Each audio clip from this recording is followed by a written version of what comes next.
Prime Minister of Canada, Mark Carney, who I have made very popular. He's an extremely popular Prime Minister, and I'm very honored to do it because I liked him. Right from the beginning, I've liked him, and we've had a good relationship. We have some natural conflict, but we will probably work that out. But we've had a very strong relationship, and your hosting of the various countries that showed up, that was a beautiful job you did, and I appreciate it very much. We're going to be talking about trade. We're going to be talking about a lot of different things. We'll certainly be talking about Gaza. We're in very serious negotiations to, I guess you could say, depending on the way you count, 3,000 years. You could say 500 years. You could say, but that it's been raging for a long time. And I think there's a possibility that we could have peace in the Middle East. It's something even beyond the Gaza situation. We want a release of the hostages immediately, etc. And so our team is over there now. Another team just left, and other countries, literally every country in the world has supported the plan. Yep. I don't think there's anybody that hasn't, actually, not that I've seen. But there's a real chance that we could do something, so you may have some questions on that later. But in the meantime, we'll spend some time and we'll make some deals and we'll do some things that are good for both of our countries. And Mark, it's an honor to have you. Thank you very much. Thank you very much, Mr. President. If I may, you kindly hosted me and some of my colleagues a few months ago, and I said at the time, you are a transformative president. And since then, the transformation in the economy, unprecedented commitments of NATO partners to defense spending, peace from India, Pakistan through to Azerbaijan, Armenia, disabling Iran as a force of terror, and now, and I'm running out of time, but this is in many respects the most important. The what merger you've created of Canada no, and the what United you States. have created.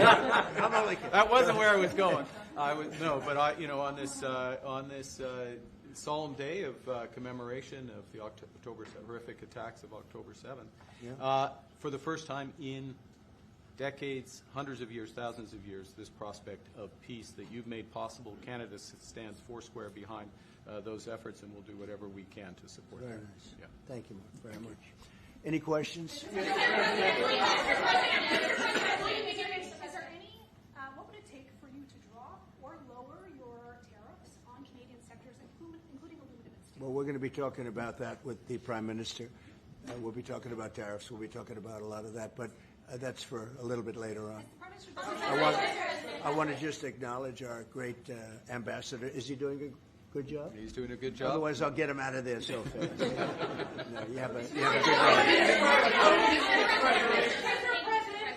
it the White House's position that furloughed workers should be paid for their back pay? I would say it depends on who we're talking about. I can tell you this, the Democrats have put a lot of people in great risk and jeopardy, but it really depends on who you're talking about. But for the most part, we're going to take care of our people. There are some people that really don't deserve to be taken care of, and we'll take care of them in a different way. Okay? Thank you. Mr. President, in your opinion, why has Canada and the United States failed to reach an agreement up until now? Well, it's a complicated agreement, more complicated maybe than any other agreement we have on trade, because, we have natural conflict. We also have mutual love. We have great love for each other. I love this. I love Canada and the people of Canada. And Mark feels the same way about here. The problem we have is that they want a car company and I want a car company, meaning the U.S. wants a car company. And they want steel and we want steel. So in other countries, they're very far away. And there's no problem. You can compete and you can do. We don't like to compete because we sort of hurt each other when we compete. And so we have a natural conflict. It's a natural business conflict. Nothing wrong with it.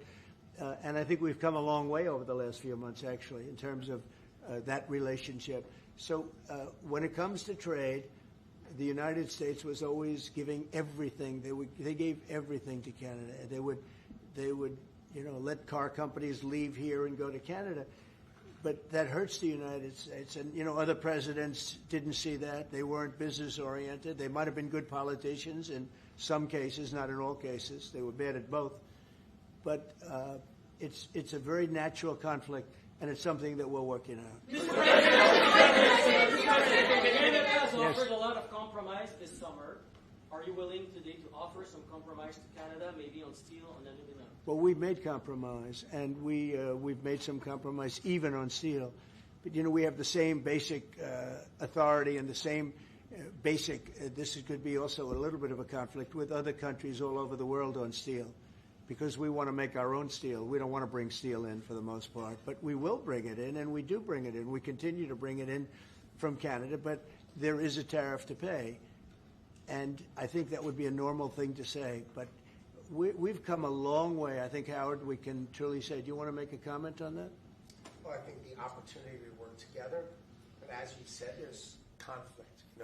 Why do we make cars in Canada? You've called that out, and you've addressed that. So there are places we should work together, and there are places that we have natural conflict. It's a tough situation because we want to make our cars here. At the same time, we want Canada to do well making cars. So we're working on formulas, and I think we'll get there. Canadians are refusing to go to the U.S. The numbers are down like 23% in the first 7 months of the year. What do you say to Canadians that don't want to go to the U.S. now because of your 50-first state talk, because of the trade war, the tariffs? Yeah. And Well, I understand that. Look, I understand that, and Americans don't want to buy cars that are made in Canada. I mean, we have the same conflict. So there isn't. It's something that will get worked out. There's still great love between the two countries, but American people want product here. They want to make it here. Detroit was emptied out and moved to Canada, moved to Mexico, moved to other places, not just Canada, and now they're all moving back. They're moving back. We have. Right now, I was just telling Mark, we have 17 trillion, but it's really much higher. That was as of a couple of months ago. Yeah.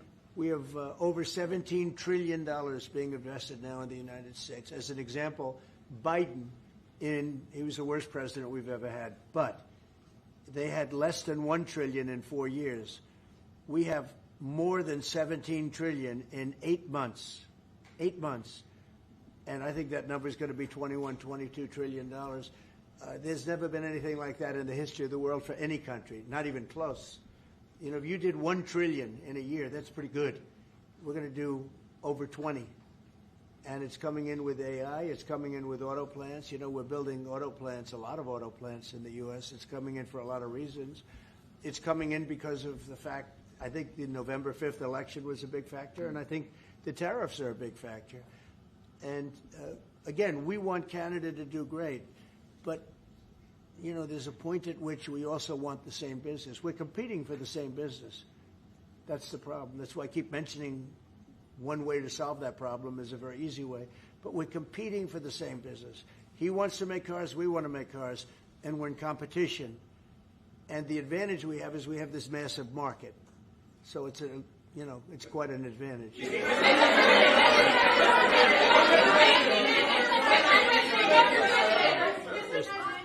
President, can we talk about Portland for a second? Are you planning to invoke the Insurrection Act? And that would be, a very long-standing law that's been on the books. Yeah, well, it's been invoked before, as you know. If you look at Chicago, Chicago's a great city where there's a lot of crime. And if the governor can't do the job, we'll do the job. It's all very simple. They probably had 50 murders in Chicago over the last 5, 6, 7 months. Many people were shot. And then the governor gets up and he says, well, we can handle it. They can't handle it. They don't know what they're doing. The mayor is grossly incompetent. He's at a 4% approval rating in Chicago. He's at a 4%, lowest approval rating, lower than even de Blasio had, which is hard to believe in New York. I thought de Blasio would always maintain that record, but the Chicago guy is even lower. So I think that we want safe cities. If you look at D.C., you would right now, Mark, you could go out, take your family out to dinner, you could walk right down the middle of the street. There is no crime in D.C. When I got here, this place was a raging hellhole where people would come from Canada, people would come from other places and end up getting shot. Nobody's being shot. The National Guard's been unbelievable. I mean, they are strong, tough guys. We won something at the Supreme Court, which is a big deal, merit. everything now in this country is merit-based. I didn't think I'd ever see it again. And we have our soldiers are merit-based too, and they're central casting. And they walk through that town, and I'll tell you what, this place is safe. It's beautiful. Now we're in Memphis, and the same thing's happening. You're getting the reports. The bad guys are saying, we don't want anything to do with this. And we're removing many people. In D.C., we took out 1,700 career criminals and sent them back to the countries from which they came, mostly led out by Biden and his people that had an open border policy. And, you know, Canada, you suffered because of that, too, because they'd come here and they'd go into Canada also. So we're like a buffer for that in terms of Canada suffered greatly by Biden and the open border, the policy of open border, totally unchecked, totally unvetted. And these people were, you know, if you got 5%, 2%, now you were getting a lot of bad people. And we now have a closed border. You've done well. Yep. We have a closed border, and it's a really closed border. In fact, for 4 months, I don't even know if this is possible, but the figures were released. 0 people were able to come into the United States from the southern border. 0.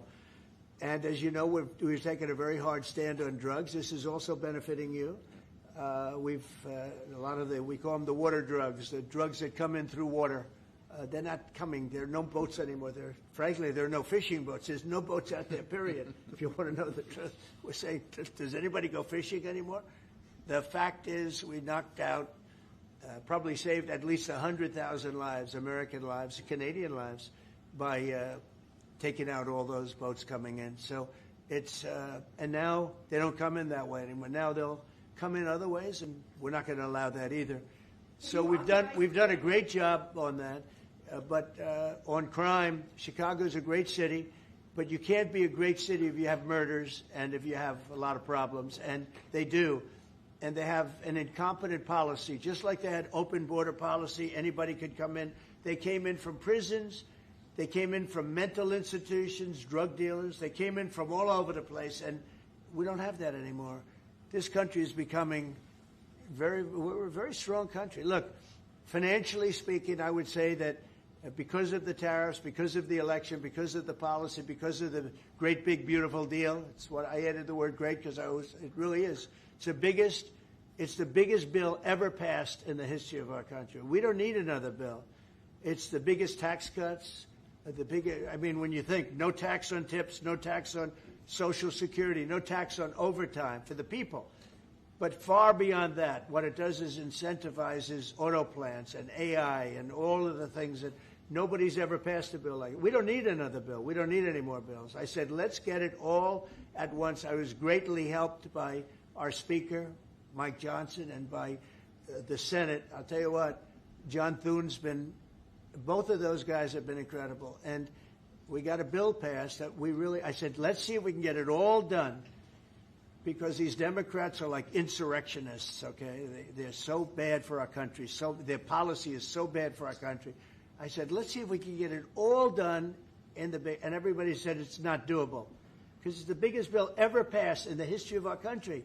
And we got it all done. We don't need anything else. We got everything we want. And now, because of that, that's a big reason why the companies are coming in. 1 year depreciation, 1 year write-off, 1 year expensing. Nobody's ever seen anything like it. So they're coming in from all over the world. But to have a great country, you can't have crime. And we don't have crime, but we have cities where there's tremendous crime. And Chicago's one of them. And if the governor can't straighten it out, we'll straighten it out. Thank you. A question for the president. Mr. Prime Minister, I'd like to know how come the UK and the European Union have succeeded to sign deals and bring the tariffs down, and Canada still hasn't been able to do the same? Yeah, because they're not located right next to each other. It makes it, in many cases, it's much better and easier. But yeah, and if I may, let's be clear about the relationship as it stands right now. We are the second largest trading partner of the United States. We do a lot of trade going across the border where we're cooperating, first thing. Secondly, we are the largest foreign investor in the United States. $500 billion in the last 5 years alone, probably $8 trillion in the next 5 years if we get the agreement that we expect to get. Thirdly, there are areas, as the President just said, where conflict, maybe not so much conflict, we compete. There are areas where we compete, and it's in those areas where we have to come to an agreement that works. But there are more areas where we are stronger together, and that's what we're focused on. And we're going to get the right deal. Right deal for America, right deal, obviously, from my perspective, for Canada.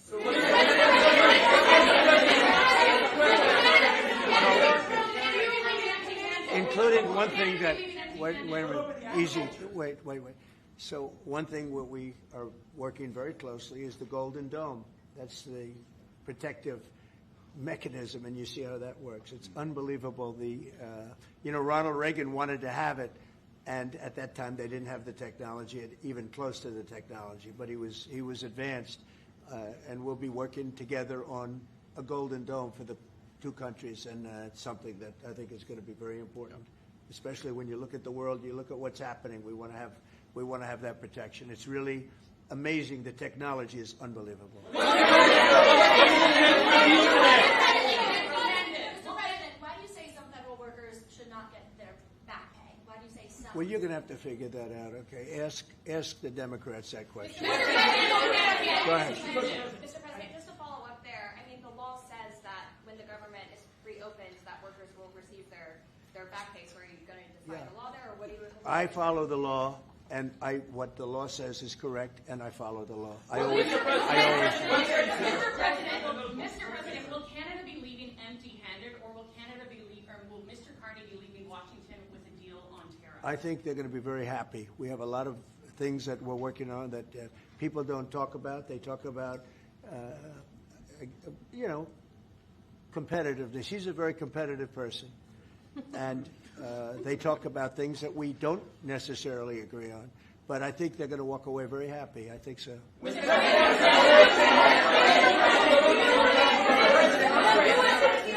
On all your trade deals that you've signed, there's been a minimum tariff that countries have got. When USMCA gets renegotiated, do you want a minimum tariff on goods between Canada and the U.S.? Well, we're going to have tariffs between Canada, and, they have them with us. I will say with our farmers, as you know, they went up to as much as 400%, 250, 300, and even one at 401. We found one having to do with a very small product, but it was high. So we've always had tariffs between the two of us, and actually Canada was charging us very high tariffs on our agricultural things, a lot of our agricultural product, and that's one of the things that we talk about for bringing that down. So this is a mutual thing, but. We've been charged tariffs. Look, we're the king of being screwed by tariffs, just so you understand. And I'm not talking about with Canada. I'm talking about with countries all over the world. When you look at Europe, when you look at China, when you look at all of the almost every country charged the U.S., we didn't charge them because we were led by stupid people in many cases. Stupid people. They took advantage of our country. They're not taking advantage of us anymore. If you looked at European Union, they're all my friends. I don't blame them. I blame our presidents. I blame our past presidents and, business leaders. But we are the king of countries that have been taken advantage of for many, many years. We've been paying trillions and trillions of dollars and receiving nothing at all. As an example, prior to the deal with Europe, where they pay a lot of money, but they're happy and I'm happy. The deal was good. It's a fair deal, but it wasn't fair. You couldn't put a car into Europe. You couldn't sell your agriculture into Europe. You couldn't do anything. And now we have it so that it's open. We charge them tariffs. We didn't charge them tariffs a car. They charge us tremendous. I said to Angela Merkel once, I said, how many cars have gone to Germany from the United States? And she said, well, I don't believe any. And I said, you're right. You're right. Well, that doesn't happen anymore. And they're paying a fair amount. It's just a fair amount. It's not, I could ask for much more. It's a fair amount. But the United States now is using the same thing that they've used on us. And I just can't believe it's taken presidents so long to do this. And again, we're going to treat people fairly. We're going to especially treat Canada fairly. But I can't believe it's taken so long where we get charged and don't charge them. Japan was a good example. We made a deal with Japan. You saw that, Mark? A deal with Japan. It's a much different deal than we've had in the past. But they would send us millions of cars, no charge. We weren't allowed to send them cars. We sent them no cars. I doubt you had one car go into Japan because we were restricted. They didn't want our cars. Same thing with Europe. Same thing with other places. So now all we do now is fairness. But fairness leads us to the most successful country there's ever been. You know, we have some advantages over other countries, and we do have a great market. We have an amazing market. But you know what? If I let this go, if we didn't win this election, if we had these people that were running, that were ruining our country, destroying our country with their open borders and men playing in women's sports and transgender from everybody and windmills all over the place, if we allowed that to go on for another couple of years, we would be, I'm not sure that we'd even have a country.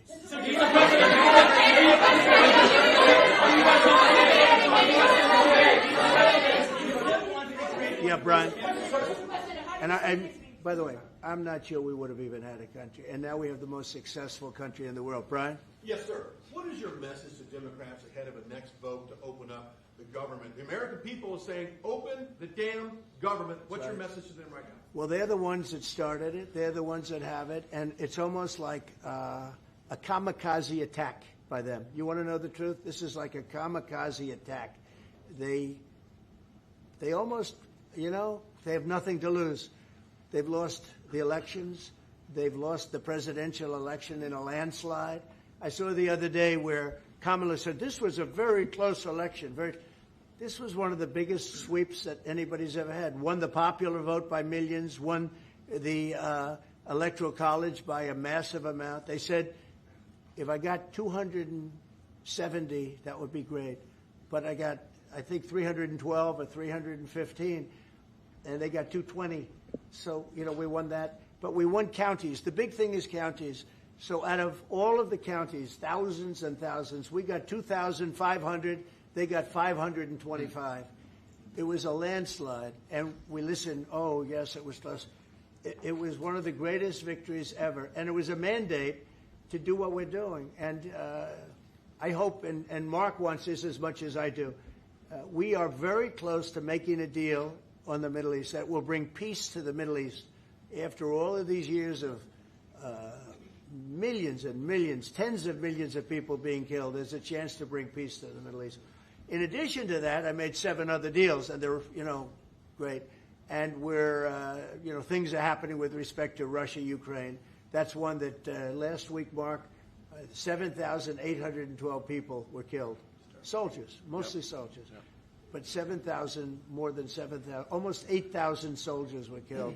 It's a crazy thing. I thought that would have been one of the easy ones. I get along very well with Putin, and I thought that would have been, I'm very disappointed in him because I thought this would have been an easy one to settle, but it's turned out to be maybe tougher than the Middle East. We'll see what happens with the Middle East. The Middle East. I think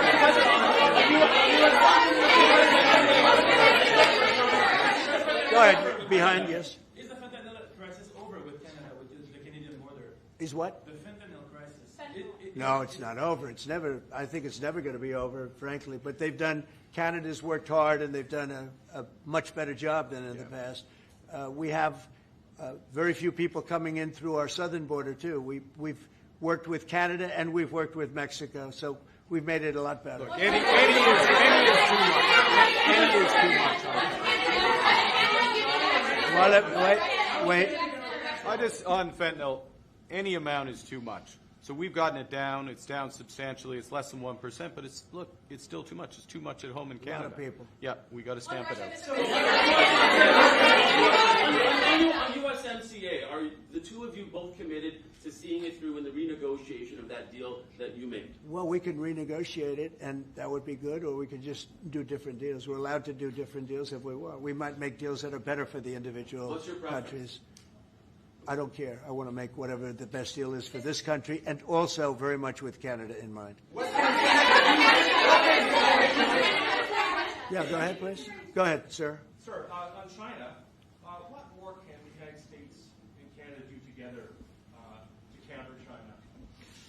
Well, you have to be able to compete. They're a great competitor, and Mark and I both know that, and you have to be able to compete. We have big advantages over China for lots of different reasons, and I think we're doing very well with China. I get along very well with President Xi. I'm going to be meeting him in a few weeks, as you know.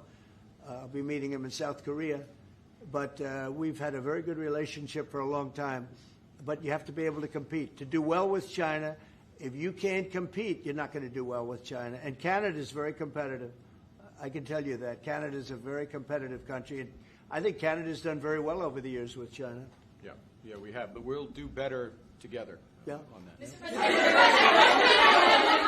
on Golden Dome, the Middle East, what guarantees are you giving your Arab partners that Israel will not resume its offensive after the hostages are released? Well, the primary guarantee is once this deal happens, if it does happen, look, they're in negotiations right now, we are going to do everything possible. We have a lot of power, and we're going to do everything possible to make sure everybody adheres to the deal. Okay?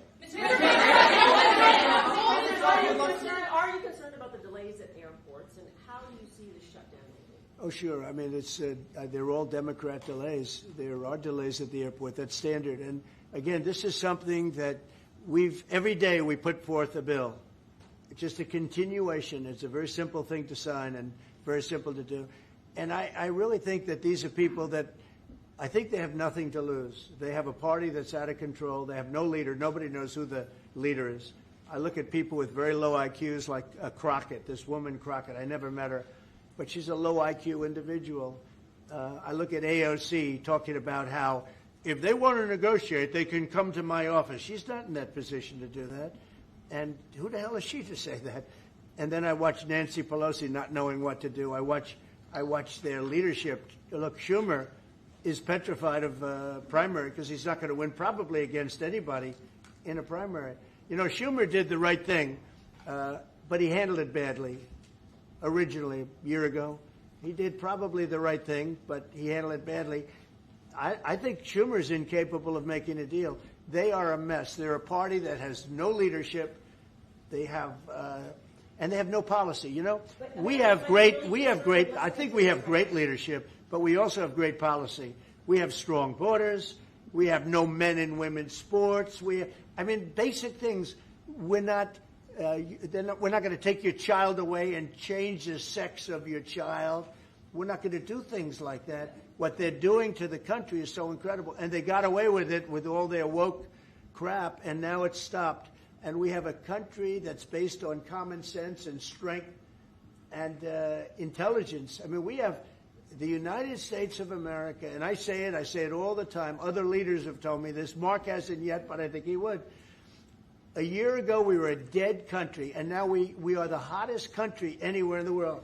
Maybe Canada. I'll give Canada, but because I do like Canada. But, you know, we're the hottest country in the world right now. There's never been a country that has the kind of money coming into it. There's never been anything like this. There has never been a country that if you take $1 trillion, that would be unbelievable. We're going to have over $20 trillion invested in this country. There's never been anything like what you're seeing. And it's based on good policy and common sense and leadership. Yeah. Mr.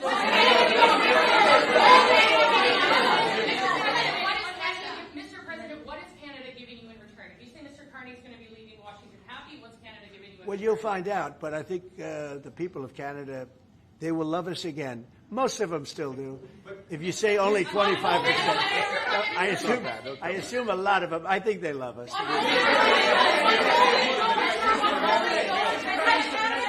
And you know what? I'm not the biggest hockey fan, but I like it a lot. And I watched some of the greatest hockey games I've ever. How good were those games, right? Yeah, very good. We're coming down for the World Series, Mr. President. Oh, good. Canadians. By the way, your team is looking pretty good.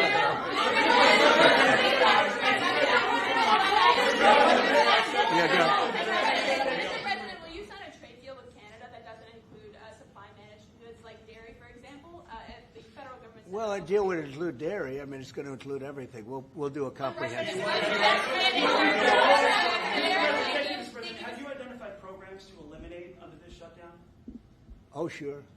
Sure. Which ones? We have a lot. I'm not going to tell you, but we'll be announcing it pretty soon. But we have a lot of things that we're going to eliminate and permanently eliminate. You know, one of the things that we have is some advantage, you could say, but because of the shutdown, which I think they made a big mistake, we're able to take out billions and billions of dollars of waste, fraud, and abuse, and they've handed it, you know, on a silver platter. And you know Russell Vogt, he's a serious person, very serious person, and he's sitting there and he's getting ready to cut things. And this is something that was handed to us by, I assume, Schumer. I just don't know if Schumer has any power anymore. I look at your leadership. I don't know who to speak to. I'll tell you what, I'm getting calls from Democrats wanting to meet. I never even heard their names before, and they're claiming to be leaders. The Democrats have no leader. They remind me of Somalia, okay? You know? And I met the president of Somalia. I told him about the problem he's got. I said, you have somebody from Somalia who's telling us how to run our country. She's from Somalia. He said, would you like to take her back? He said, no, I don't want her. Okay, you know who I'm talking about? Say it again, please. How many permanent jobs are you talking about? Well, I can tell you. I'll be able to tell you that in 4 or 5 days if this keeps going on. If this keeps going on, it'll be substantial, and a lot of those jobs will never come back. But you're going to have a lot closer to a balanced budget, actually. Is there anything the Prime Minister has done that's making it more difficult to reach a deal?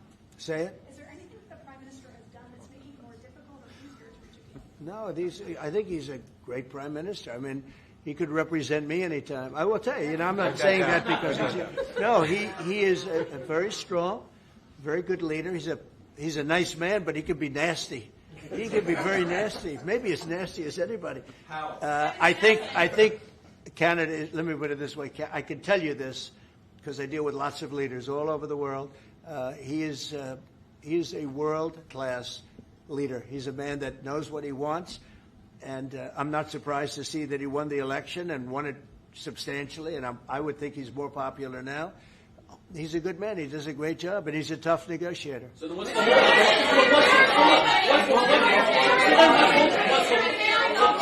then what's holding things up? If he's a great man and you want to do a deal with Canada, why aren't you? Because I want to be a great man, too. Thank you very much. Thank you, everybody. That could have been. I think you got that one. That could have been good. Thank you very much. Thank you.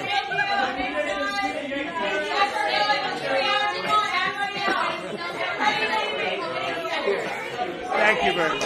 Hard to finish on a better note.